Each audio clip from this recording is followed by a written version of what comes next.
Hi everybody, I'm Debbie Ducic, and that's spelled D-U-C-I-C, and I run a company called GutZy Women, and that's with a Z. And we are all about helping women and brave men get over the fear of technology and online marketing to help them in their businesses and their fundraising efforts.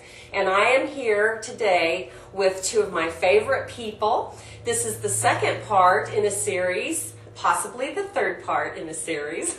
We don't know yet.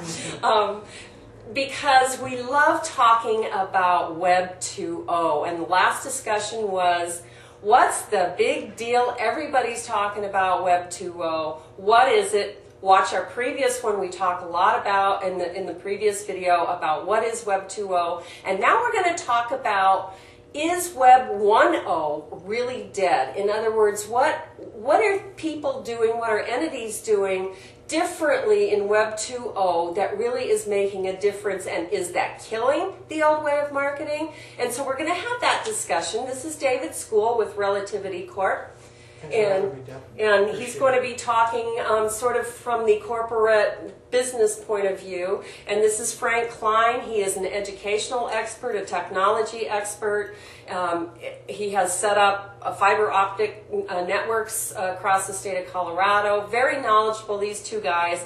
And this is going to be a really interesting discussion. So what I'd really like to talk about right now is, what is the difference between marketing and why should you pay attention to that?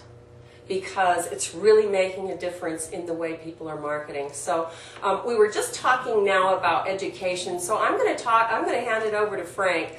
Frank, what has Web 2.0 allowed education to do that's different, and why should we care? I think the big difference is the older methods, the more traditional methods of reading text and that kind of a classroom, lecture kind of a classroom. 2.0 allows us to do a lot more of that video, the sound, the color, and so it enhances our use of tools to educate our children. The older traditional method, it really dealt well with 60% of our students, but there was always that 30 or 40% of the students, and the video part really does that well. And many people who would come to your old Web 1.0 website and get bored reading one page or 2 pages of your material would be much more inclined to sit there and watch a short video. Right, and I happen to have totally experienced that, because I happen to have a 17-year-old daughter that 2 years ago we went through a crisis because she could not sit and listen to lectures in the classroom. And she is now going, she's a senior in high school, and she is going to PCC, but in that meantime, she signed up for online high school, and she just got an award this morning. 4.0, guys. That's the difference that it can make to our kids. Yeah. And the other experience that I had was with Next Internet Millionaire, with Charles Trippy and Steve Shewitt, and all of those guys were constantly videoing, and you know what they constantly said?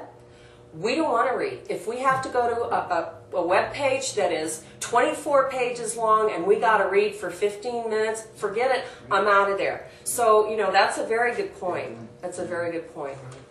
Right. Yeah, it's interesting to see the change in the way that people are looking for information now. It's transferred from a research-based type of a network, like it started out being, to entertainment and quick and easy way to find information, kind of a base, versus what it used to be. Well, and then the interaction of, for example, you know, you sort of zero in on the corporate things and what can they do. Right. One really good example, and I just sent out in my blog, I have a blog, it's called DebbieDucic.com, and that's spelled D-U-C-I-C.com.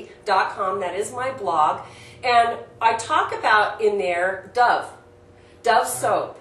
And they're having a contest right now. It's a video contest. They supply all of the little clips. They supply the music if you'd like to use that. Or you can upload your own video and create your own commercial. And guess what? If you get people to go there and vote and they really like your commercial might be on the Oscars. Now, how is that? The platform we're talking about is this website where it's got all of these capabilities for a big corporation like Dove to have their clients put together their commercial for them. Right. Well, think about that in marketing terms. As a marketer myself, I can think of no better way to get a message that's going to fit my target market audience than to have them develop it themselves. Exactly. I mean, the reality is that the people are going to be voting for the message that they're most receptive to, and then bombarded with that message over and over and over again through TV, radio, print, and the internet for months to come. So that marketing campaign will probably be incredibly successful because it's touching on that direct nerve from the marketplace. Right. It's really the magic of Web 2.0. Well, and from a marketing standpoint, just think, you've not only got the ladies who are interested in doing the commercials, now you've got all of their friends and relatives and colleagues who are going to vote for them. And I found this out firsthand when I put my videos up for Next Internet Millionaire. Right. I mean, it's just, so imagine all of the people coming to the website. And that's why I get excited about it. But what I really want to say to my GutZy women right now is the fact that, yeah, maybe you aren't a Dove and maybe you don't have the kind of platform and the technology to do something like that, but there are things that you can do to include your clients or your prospective clients to come to your website and contribute to it and actually write it all. I mean, there are things that you can do to have that done. So that's one of the things that I'd like to impart to you. It's one of the things I get really excited about. So come to GutZy Women and see what it's all about. And we're signing off, and we'll see you next time.